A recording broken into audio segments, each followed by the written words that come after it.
They say the truth will set you free, but sometimes it's the lies that imprison you first. Standing in the rain outside my father's funeral in Boston, watching my stepmother's Mercedes disappear into the mist, I realized that freedom sometimes comes disguised as abandonment. My name is Dahlia Monroe, and 3 hours ago, I thought I knew who I was. Now, shivering in the November drizzle at Forest Hill Cemetery with my younger brother Ryan beside me, I discovered I was nobody in the eyes of the only family we had left. The morning had begun with such false hope. Ryan and I had arrived at Trinity Church early, wanting a private moment with Dad before the service. Benjamin Monroe had been a legend in Boston's financial district, building Monroe Holdings from a small investment firm into a powerhouse managing billions. But to us, he was simply Dad. The man who'd raised us alone after our mother died when I was 13 and Ryan was 8. Then Margaret had entered our lives 4 years ago, all Hermes scarves and calculated charm, and Dad had fallen hard. We'd tried to be supportive, truly we had. Even when she moved into our family's Beacon Hill townhouse with her daughter Ashley, who surveyed our ancestral home like territory she'd conquered. Even when Margaret began renovating, erasing every trace of our mother from the rooms. We endured it all because Dad seemed happy. And after watching him mourn for so long, wasn't his happiness worth our discomfort? The first warning sign came during my eulogy. I'd just finished speaking about Dad's integrity when Margaret rose, uninvited, and commandeered the podium. Her black Saint Laurent dress was flawless, her grief performed with theatrical precision. "Benjamin was my soulmate," she proclaimed, her voice filling the sanctuary.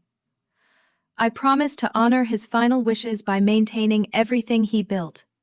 The company, the properties, every asset will be preserved exactly as he intended."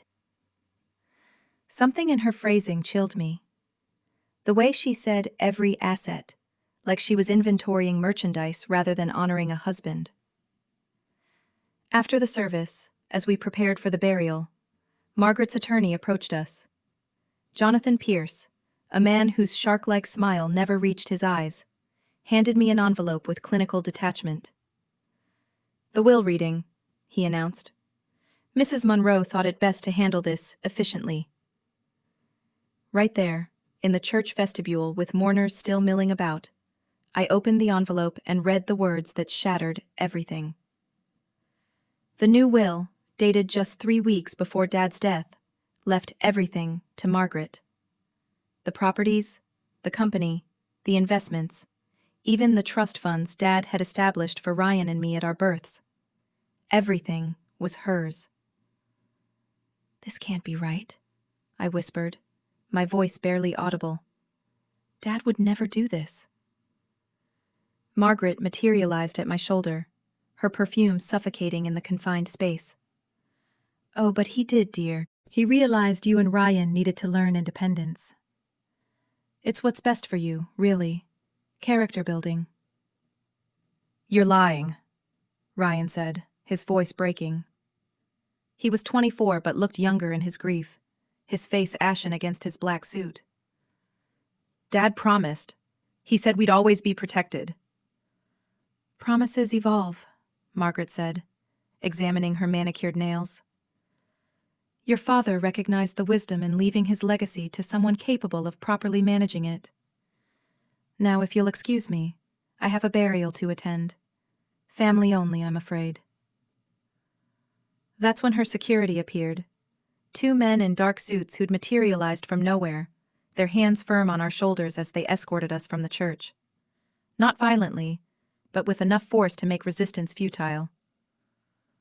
The last image I saw was Ashley's triumphant smirk as she linked arms with her mother and walked toward the waiting limousine.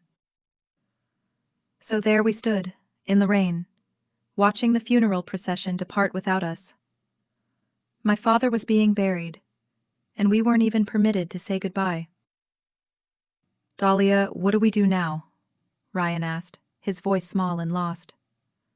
We have nothing. The apartment, our cars, everything's in the company name. I pulled him close, feeling the rain penetrate my coat. We fight, I said. Dad didn't raise us to be victims, and I'll be damned if I let that woman steal our future. We took an Uber to the only place I could think of, my friend Emma's apartment in Cambridge, near MIT where I'd graduated 3 years ago. Emma took one look at our faces and ushered us inside without questions. That night, sleeping on her couch with Ryan on the floor beside me, I began strategizing. The next morning, I called Michael Wong, Dad's former CFO. Michael had been with the company for 20 years, and I knew Dad had trusted him implicitly. We met at a small cafe in Chinatown, a place Dad had loved for its authenticity and distance from the financial district. Michael looked anxious when he arrived, checking over his shoulder as if expecting Margaret's spies to materialize. Dahlia, I'm so sorry about your father. And about everything else. Michael, I need the truth. Did my father really change his will? He shifted uncomfortably. Margaret has control now. She terminated most of the senior staff yesterday, anyone loyal to your father. I'm only still there because she needs someone who understands the complex financials, but my days are numbered. That's not what I asked. Michael was quiet for a long moment, then leaned forward. Your father was very ill at the end. The cancer had metastasized to his brain. He wasn't always lucid. Are you saying he wasn't competent when he signed the new will? I'm saying that your father, the Benjamin Monroe I knew for 20 years, would never have left his children destitute. He talked about you and Ryan constantly. He had plans for you both to eventually take over different divisions of the company. Then help me prove it. Michael pulled out his phone and showed me a text message. 3 weeks before he died, your father sent me this. The message read, Michael, if anything happens to me, make sure D&R get the Beacon Hill Trust documents. They're in the private safety deposit box at Boston Private Bank. Everything they need is there. What trust? Your father established an irrevocable trust years ago, separate from the estate.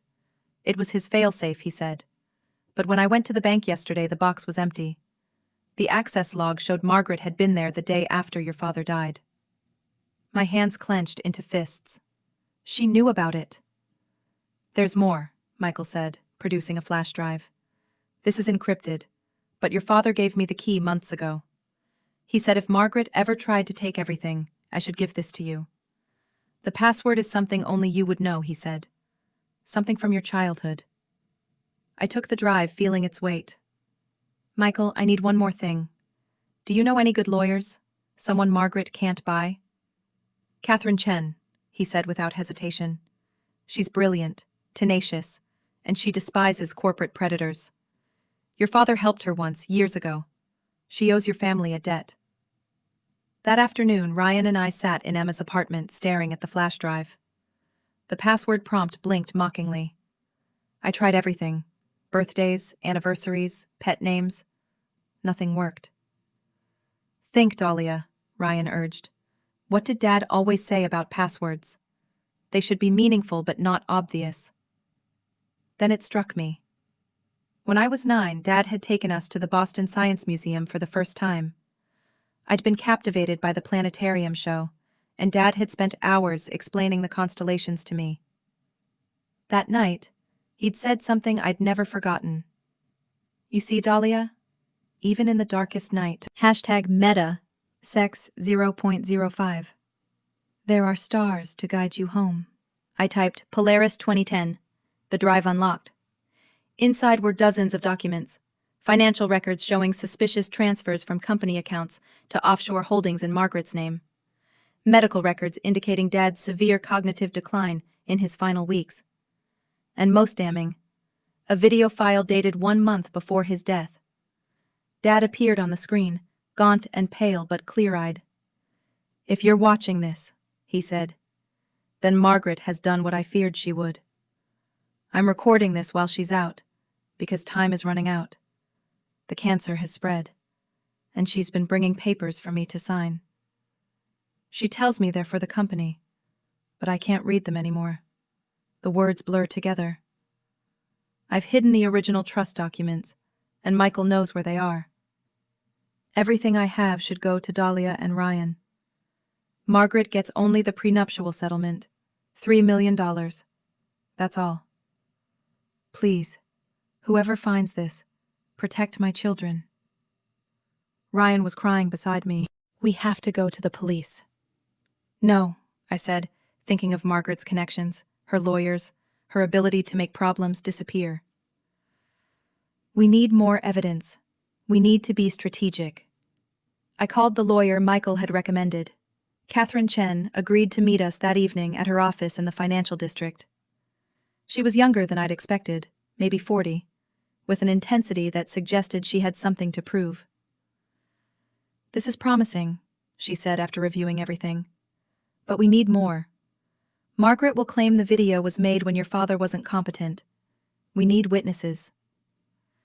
There was a nurse, Ryan remembered suddenly. Linda. She was there the last month. She seemed uncomfortable around Margaret. And James, I added. Dad's driver and assistant. Margaret dismissed him right after Dad got sick, claimed they were cutting expenses. But Dad had employed him for 15 years. Catherine nodded. Find them. We need their testimony. Meanwhile, I'll file an emergency injunction to freeze the estate. Margaret won't be able to sell anything or make major changes until this is resolved. The next week was a blur of investigation. Emma helped us track down Linda through a friend who worked at Mass General Hospital. She was reluctant to speak initially, terrified of Margaret's influence.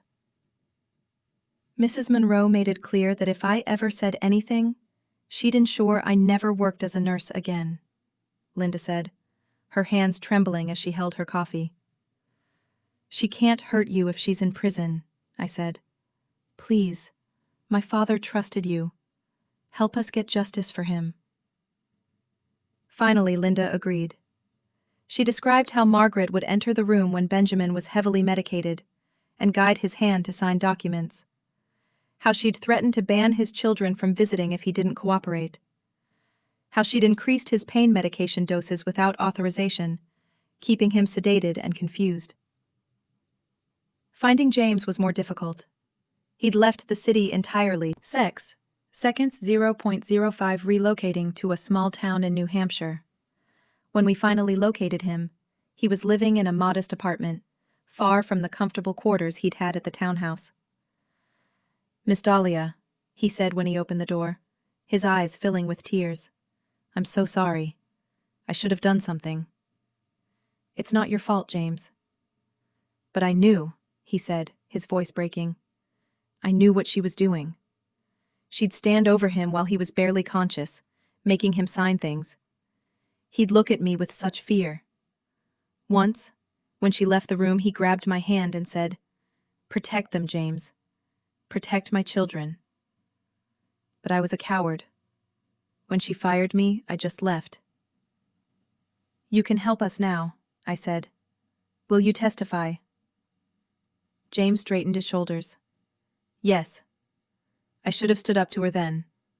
I won't make the same mistake twice. While we built our case, Margaret wasn't idle. She'd already begun liquidating company assets with suspicious speed. She'd also started renovating the Beacon Hill townhouse, gutting rooms that had been in our family for generations. The breaking point came when Ryan and I tried to retrieve personal items from the house. We arrived to find the entire security system had been changed. Cameras everywhere, motion sensors, even a private security firm. Margaret appeared on the video intercom at the gate, her smile sharp as glass. Oh look, the orphans have returned. I'm sorry, but this is private property now. You'll need a court order to enter. Those are our family photos in there, Ryan said. Our mother's things. Were your family photos, Margaret corrected. I'm having the place professionally redesigned. All that old clutter had to go. I donated it to charity. Tax write-off, you understand. Ashley appeared beside her mother, holding what looked like an expensive handbag. Maybe you could buy some of it back from Goodwill. Oh wait, you don't have any money, do you? I stepped closer to the camera. Enjoy it while it lasts, Margaret, because when the truth comes out, and it will, you'll lose everything. Margaret laughed coldly. The truth? The truth is that your father chose me. He realized his children were disappointments, and he did what any smart businessman would do. He left his empire to someone who could handle it. My father never thought we were disappointments, I said quietly. That's your projection, Margaret, because deep down, you know that's exactly what you are.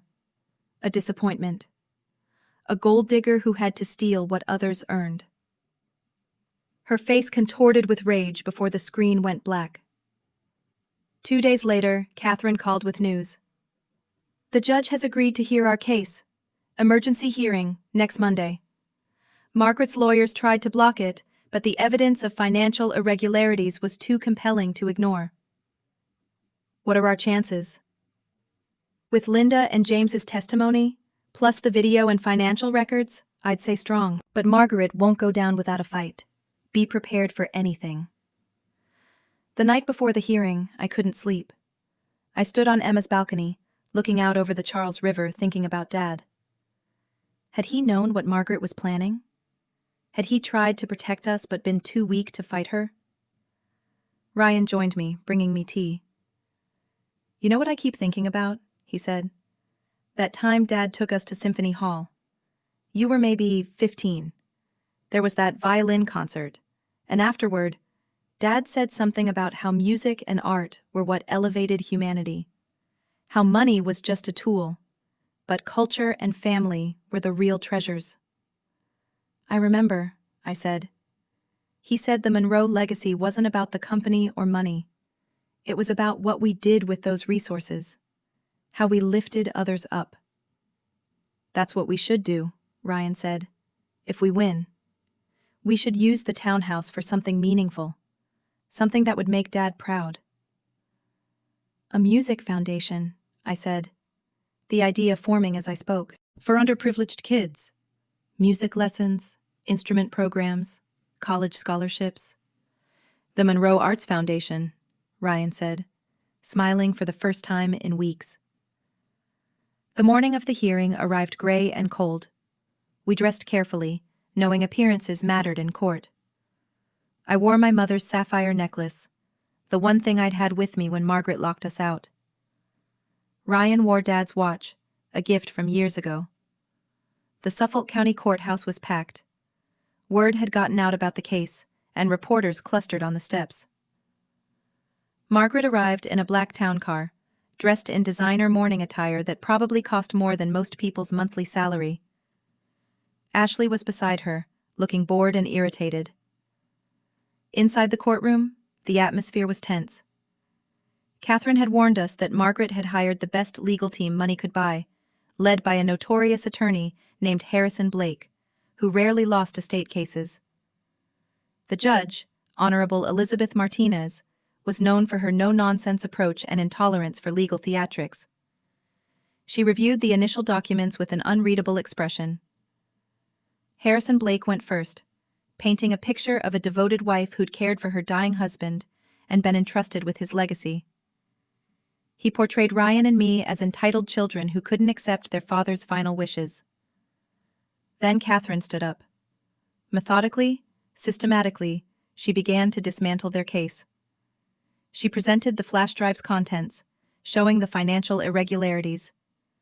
She played Dad's video, letting his words resonate through the silent courtroom.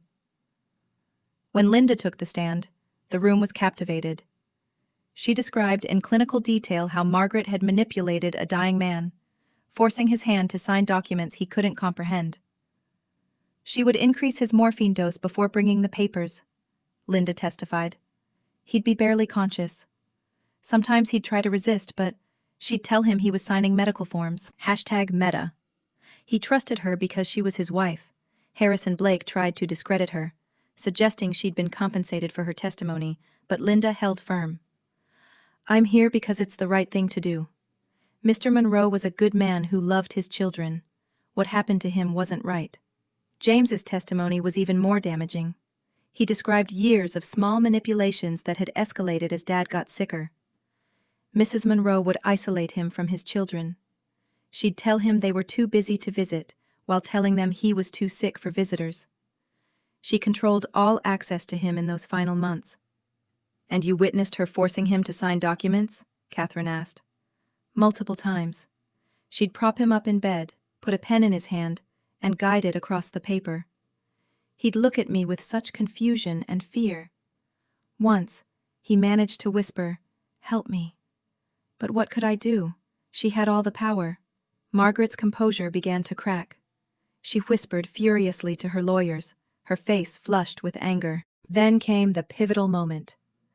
Catherine introduced evidence we'd discovered just days before.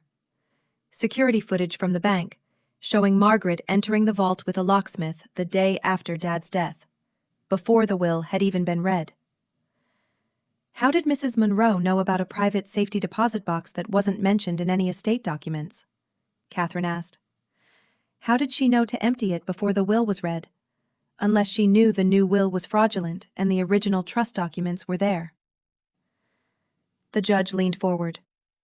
"Mr. Blake, can your client explain this?" Harrison Blake requested a recess, but Judge Martinez denied it. "Your client can answer now or not at all." Margaret stood up suddenly, ignoring her lawyer's attempts to stop her. "This is ridiculous! I was his wife! I had every right to know about our assets." "But not to destroy trust documents that predated your marriage," the judge said coolly. "He wanted to change everything. He told me those children were spoiled and needed to learn responsibility." "When did he tell you this, Mrs. Monroe?" the judge asked. "During the periods the nurse testified he was heavily medicated, or during the meetings Mr. James described, where you guided his hand to sign documents." Margaret's carefully constructed facade finally shattered. "I deserved it. I put up with him for 4 years. Do you know how tedious it was, listening to him talk about his precious children and his dead wife? I earned every penny of that fortune." The courtroom gasped. Beside her, Ashley tried to pull her mother back to her seat, but Margaret shook her off. "They got everything," Margaret continued, her voice rising. "The best schools, the fancy cars, all of Daddy's attention. What did I get? A prenup that limited me to $3 million, after 4 years of playing the devoted wife." "Mother, stop!" Ashley hissed, but Margaret was beyond stopping. "I wasn't going to let them take what I'd worked for. So yes, sex 0.05. I had him sign a new will. He was dying anyway. What difference did it make?" Judge Martinez's gavel cracked like thunder. "That's enough. Mrs. Monroe, you've just confessed to elder abuse, fraud, and forgery. Bailiff, please take Mrs. Monroe into custody pending criminal charges." As the bailiffs approached, Margaret turned to me, her eyes wild. "You think you've won? You have no idea how to run that company. You'll destroy everything your father built." I stood up, meeting her gaze steadily. "No, Margaret. We'll transform it. We'll turn that townhouse into something beautiful, something that helps others. The Monroe Arts Foundation will be a beacon of hope for kids who never had chances.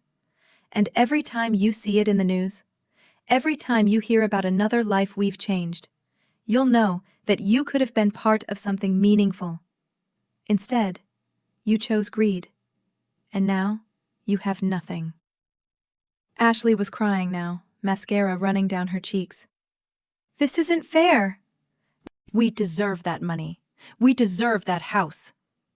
"You deserve exactly what you've earned," Ryan said quietly. "Which is nothing." Judge Martinez rendered her verdict swiftly. The new will was declared invalid due to fraud and undue influence. All assets reverted to the original estate plan, with the family trust intact.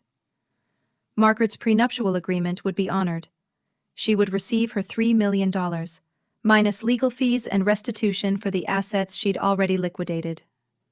As we left the courthouse, reporters surrounded us, but Catherine guided us through with practiced ease. "My clients will have a statement once they've had time to process this outcome," she said. In the car, Ryan and I sat in silence for a moment. Then he said, "We did it. We actually did it." "Dad did it," I corrected. "He protected us, even from beyond the grave." 3 weeks later, we returned to the Beacon Hill townhouse. The gates that had barred us now opened smoothly. The security guards Margaret had hired were gone, replaced by the familiar faces of staff Dad had employed for years. People Catherine had helped us track down and rehire. Margaret and Ashley had been given 48 hours to pack their personal belongings and leave. We watched from the doorway as they loaded suitcases into a rental car, their designer lifestyle reduced to what they could carry. Margaret stopped in front of me on her way out. Prison was looming in her future, but for now she was out on bail. "This isn't over," she said. "I'll appeal. I'll fight this until you have nothing left for legal fees." "You could do that," I agreed. "Or you could accept your $3 million settlement, avoid a lengthy prison sentence by taking a plea deal, and start over, somewhere else. Your choice, Margaret. But know this. We have security cameras everywhere now. If you come near this property or attempt to contact us again, you'll violate your bail and go straight to jail." She stalked away without another word, Ashley trailing behind her. As their car disappeared down Mount Vernon Street, I felt a weight lift from my shoulders.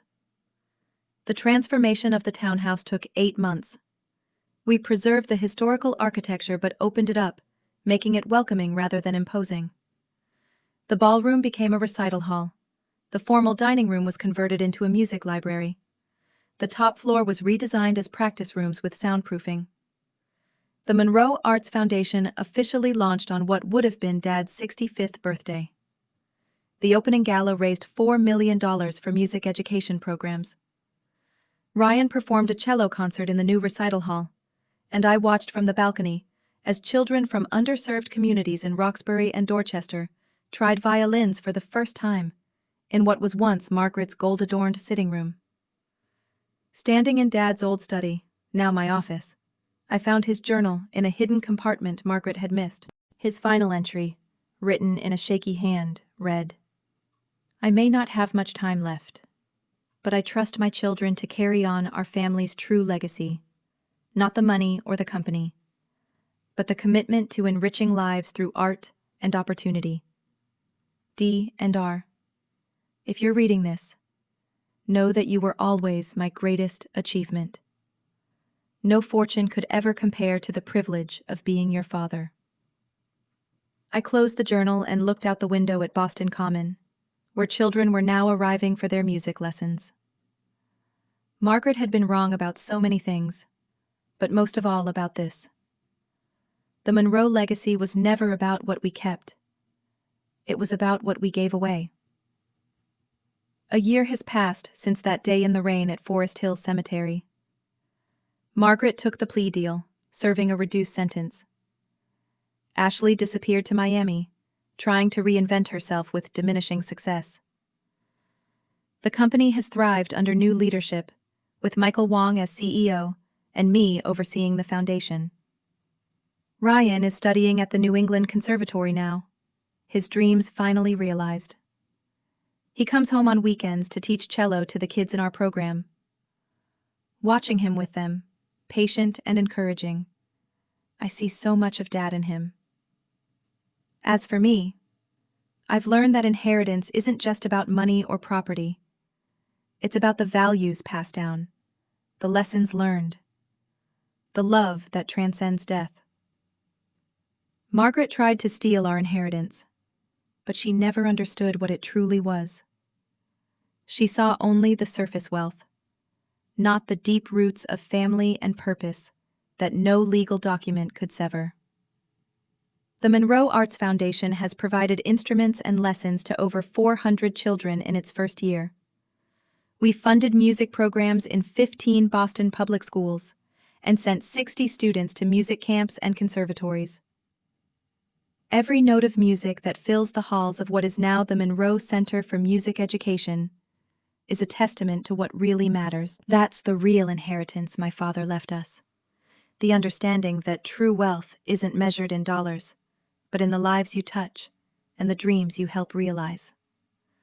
Margaret tried to steal our inheritance, but she never stood a chance. Because what Dad gave us was never hers to take. It lived in our hearts, in our values, in our determination to make him proud. And we have, every single day.